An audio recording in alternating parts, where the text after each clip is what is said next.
Hi everyone, welcome to the Game Day preview. I'm Matt Gashke's Brian Dunseth, and this week we're talking about Real Salt Lake's matchup with the San Jose Earthquakes Sunday at 3 o'clock on ESPN2 from Avaya Stadium. And when you talk about the San Jose Earthquakes, you can't not talk about Chris Wondolowski. Yeah, he's 95 goals, 165 starts, 18 more goals, and he'll be in sole possession of third place, so something to shoot for. 3 years ago, scored 27 goals over the course of the year. Listen, what we know about Chris Wondolowski is movement in the box, his ability to keep his shots on frame, and he's always sitting off the back shoulder of a defender. If you go back and you watch those 2 goals that he scored in particular on the road in Seattle, it was all about his movement. It was about the difficulties he created for center backs to make decisions. And for Real Salt Lake, they've got to be aware of him of all times. This team, we've known them over the years to be a physical, bruising team. How much does that change under Dominic Kinnear? Listen, nothing really changes with head coach Dom Kinnear. Yeah, he brings a little bit more bite, a little bit more accountability potentially than the previous head coaches. But I think the one thing that I've noticed is it's Victor Bernardus, Clarence Goodson.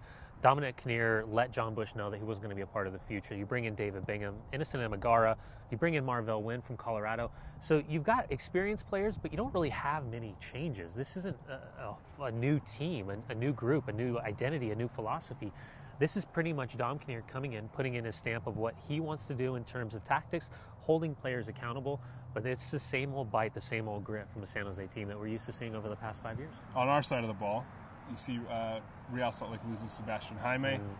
To just talk about the effect of that injury and what happens with the lineup. Well, it's disappointing, isn't it? Because here you have a guy that's starting to find his rhythm, find his form in Major League Soccer. You thought for a split second he scored his first goal in Major League Soccer that was deemed to be in an offside position.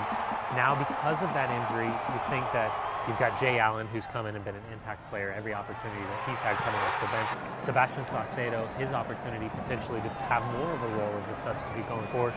But what about Luis Gil coming back? You know, Luis Gil, he played 2 full 90-minute matches on the road. He traveled over 24 hours.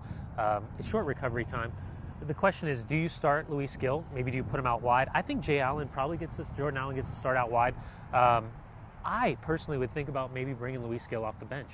You never want to see a player punished because he's been away with the national team. But Luke Mulholland's been fantastic. He drew a penalty against Philadelphia. He scored in the run of play against Toronto FC. So what if you think about bringing Luis Gil off the bench instead of maybe risking him the way Clint Dempsey was lost after just 2 days of training with the U.S. men's national team? And that's not to mention Luke's defensive efforts against Portland as well. But looking at this team, talking about Luis Gil coming back, you got 5 guys coming back from international duty, as well as possibly DeMar Phillips coming back in this lineup as well. Yeah. Jeff Cassar's got a lot of decisions to make. Yeah, this is what we all wanted, right? We knew at times that Jeff Cassar was going to have selection issues because he's had so much depth, and then also we knew at times he was going to lose up to 50 games throughout the course of a year because of international duty. So listen, Nick Rimando comes back in, no doubt about it. DeMar Phillips, if he's healthy, you think that he might have the start over Abdoulaye Mansali, but that remains to be seen because hamstring injuries are always tricky.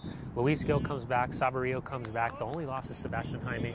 So you've got some good problems to have, and Joao Plata is slowly working his way back to fitness. So it's a good time for Jeff Cassar. It's a great opportunity for Real Salt Lake.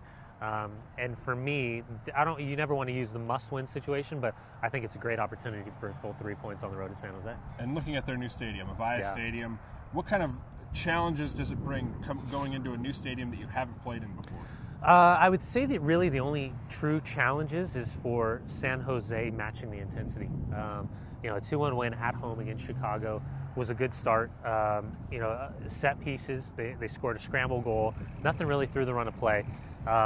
Listen, this is a team that can be incredibly dangerous. Second runs in the box are always an issue, but they've scored 6 goals. They've conceded 6 goals. They've gotten a great win on the road at Seattle. They've gotten a tough grind-out result at home against Chicago.